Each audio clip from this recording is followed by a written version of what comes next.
Hi welcome to village Siri cooking. ఈ ఛానల్ని ఆదరించిన ప్రతి ఒక్కరికి మా హృదయపూర్వక నమస్కారములు.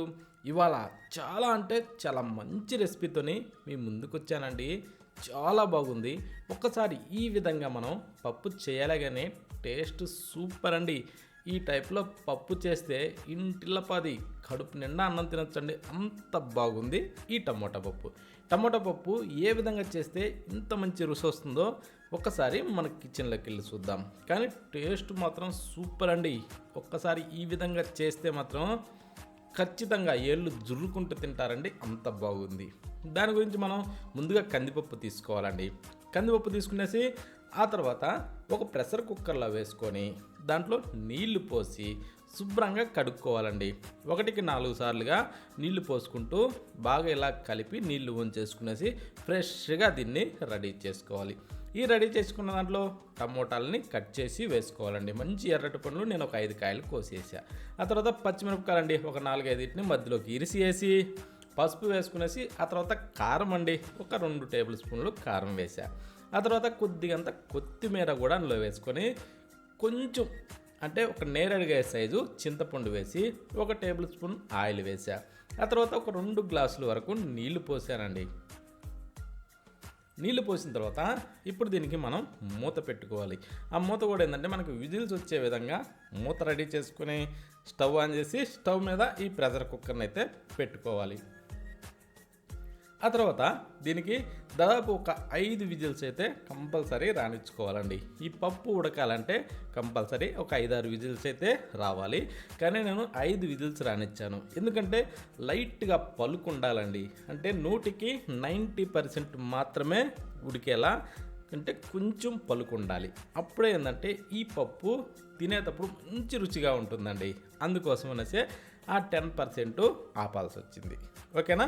అంటే ఒక్క విజిల్ తగ్గిస్తే అలా వస్తుంది. ఇప్పుడు దాంట్లో మనం 1 టేబుల్ స్పూను సాల్ట్ వేసేసుకునేసి ముద్దగంతో ఇలా మెత్తగా గుజ్జులాగా ఇలా ఎనిపేసుకోవాలండి.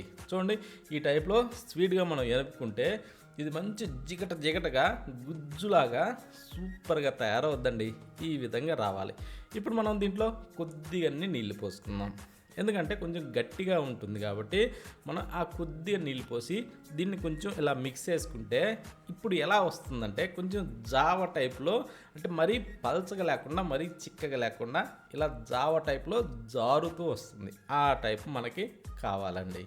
ఓకేనా? ఇప్పుడు దాన్ని పక్కన పెట్టి స్టవ్ ఆన్ చేసి ఒక కడాయి పెట్టుకొని దాంట్లో ఇప్పుడు మనం ఆయిల్ వేసుకోవాలి. ఒక 2 టేబుల్ స్పూన్లు ఆయిల్ వేసుకునేసి ఆ తర్వాత దాన్ని కొంచెం వేడెక్కనిచ్చేసి తాలింపు గింజలు 1 టేబుల్ స్పూన్ వేసుకొని ఆ తర్వాత వెల్లుల్లిపాయలని కొంచెం ముక్కలు నలిపి అందులో వేసుకోవాలి. వేసిన తర్వాత అవిటిని కూడా మనం కొంచెం అలా దూరగా వేగనిచ్చుకోవాలండి. ఆ తర్వాత ఎండుమిరపకాయలు ఒక 2 తీసుకునేసి మధ్యలోకి ఇరిసి దాంట్లో వేసుకోవాలి.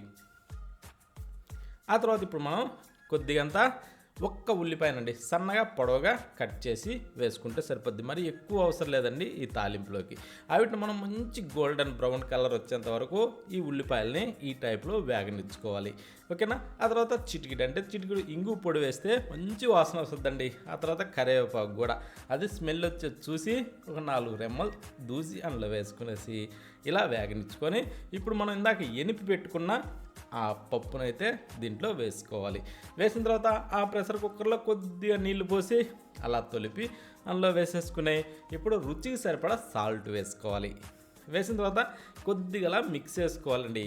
కలిపిన తర్వాత ఇప్పుడు మనం వెంటనే మూత పెట్టేసుకోవాలి. మూత పెట్టి ఒక 2 నిమిషాల పాటు కొంచెం దమ్ అనగనివ్వాలండి. అప్పుడేమవుద్దంటే ఈ పోపులో మనం ఈ పప్పు వేసాం కదా, ఆ దమ్ అనిగి మంచి వాసనతోనే రుచి చాలా బాగుంటుందండి. అంటే ఎక్కువ శాతం తెరలనివ్వకూడదు, ఆ పప్పు రుచి పోద్ది. ఓకేనా? ఇప్పుడు ఈ విధంగా వచ్చిన తర్వాత ఇప్పుడు స్టవ్ ఆఫ్ చేసేసుకొని మీదకించి కొత్తిమీర అలా చల్లేసుకోవాలి.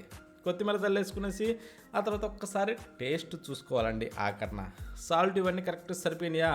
ఇక స్టవ్ ఆఫ్ చేసేసుకొని వేడిగా సర్వ్ చేసుకొని దేంట్లోకైనా సరే తిని చూడండి. టేస్ట్ మాత్రం అద్భుతం అండి.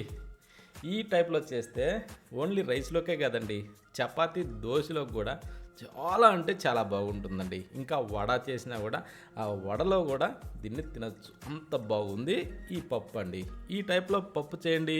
ఇలా రైస్లోకి, దోశలోకి, చపాతీలోకి, ఇంకా వడ చేసిన వడ కూడా ఈ పప్పులో వేసుకునేసి అలా తింటుంటే ఎంత రుచిగా ఉందంటే అంత రుచిగా ఉందండి. ఈ టైప్లో చేయండి, ప్రతి ఒక్కరు కూడా చాలా ఇష్టంగా కడుపు నిండా తింటారండి. అంత బాగుంది ఈ టమోటా పప్పు.